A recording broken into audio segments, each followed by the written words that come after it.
legacy and the mega super awesome, fantastically wonderful artist known as Prince tonight. We're honoring his music and everything that he meant to us, and we're sharing his music with all of his fans right here in his home state, and it's going to be amazing. It's going to be, I know how great the show is going to be, and I can't wait for the fans to see how great the show is going to be tonight. We're going to tear it up. Yeah, we're going to make history.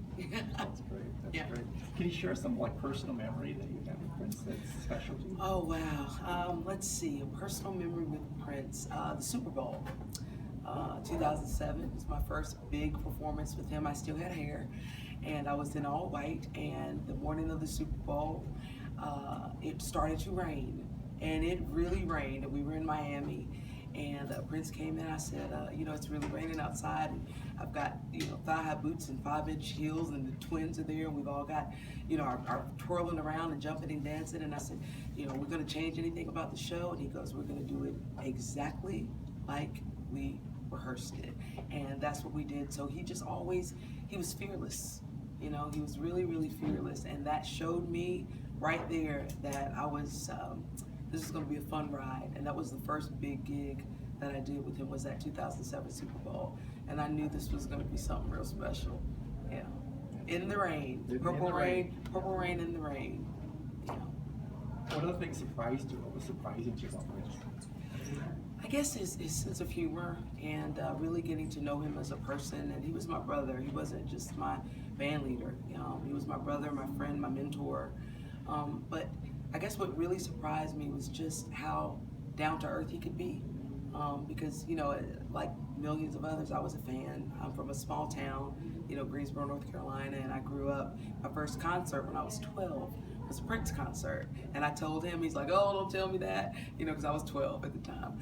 But it was just, I guess, knowing that someone that was such a big star and such a mega star all over the world would say, come on, Shelby, let's go down here to the record store and let's look, at Sam Cooke records, and just how much he really loved music and liked doing regular things, and I like to do regular things, and so we could do them together.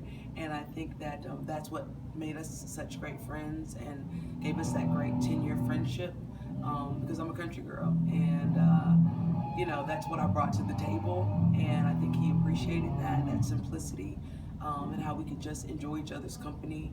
And I was pleasantly surprised at how much he enjoyed just easiness, like just enjoying simple things in life, So, because a lot of mega stars, they want to be in LA all the time, or they wanted to, he was private and just wanted to, you see him riding his bike through Chanhassen or down at the coffee shop. He didn't want a lot of security around him or anything like that. So he was, really private, Yeah, that was the neat part about him. I'm glad he stayed here too. So. I'm glad he stayed here too. He said it kept the bad people out. Yeah, he said the cold kept the bad people out. Yeah. What's your favorite song of his? Baby, I'm a Star. I used to sing it all the time when I wanted to go into show business, and I would pick up a broom and start singing like it was a microphone, and that was my favorite song. And even in Purple Rain, when I watch it, I cannot wait for that song. And I know it's coming at the end, but I just have to, sometimes I'll fast forward past, to get to the end, but Baby, I'm a Star is by far my favorite, and singing it with him, I would always get a little bubble in my system before we would, perform it everywhere. So that's it. Get a little bit of that, yeah.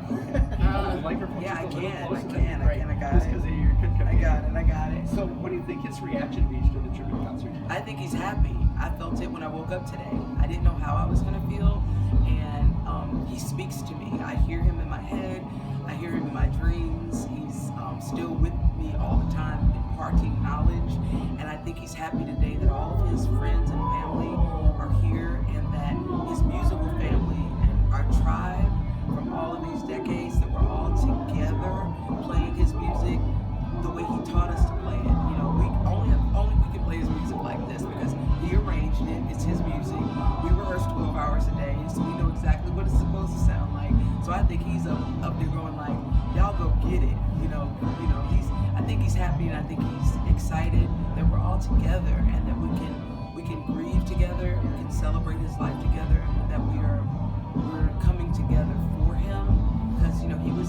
the sun and we're the planets around him, and it's beautiful that we're all together, tonight. I think he's really happy. Yeah, I feel that in my spirit. What are you gonna wear for Halloween? Wow, I have no idea. Well, I didn't expect that question. What am I gonna wear for Halloween? You know what? Can I get back to you on that? I'll text you. I'm not really sure yet. I know I'm gonna be playing poker. I got this in Morocco with Prince, first time in Africa, and Ida, the bass player, actually picked it out and had it, and then Prince was like, I wore it one time and Prince loved it, and I got to keep it, and so it's one of our many trips around the world, going to different countries and different places. I mean, I've been to every continent except for Antarctica with this man, so that doesn't suck. And so but this outfit is from Morocco. But for Halloween, I'm not too sure. I was hit girl last year, so I don't know